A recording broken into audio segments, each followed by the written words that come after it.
আমরা এখন আছি পটুয়াখালী জেলার কলাপাড়া উপজেলার ধানখালী ইউনিয়নে। এই এলাকা অবস্থিত একটি ঐতিহাসিক এবং বহুল পরিচিত বাড়ি উকিল বাড়ি।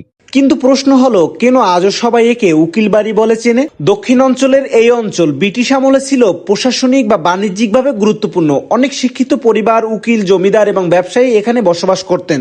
এই বাড়ির সাথে জড়িয়ে আছে একজন সম্মানিত ব্যক্তির নাম শাহ সুফি কফিলউদ্দিন আহমদ। তিনি 1900 সালে জন্মগ্রহণ করেন এবং 1995 সালে মৃত্যুবরণ করেন।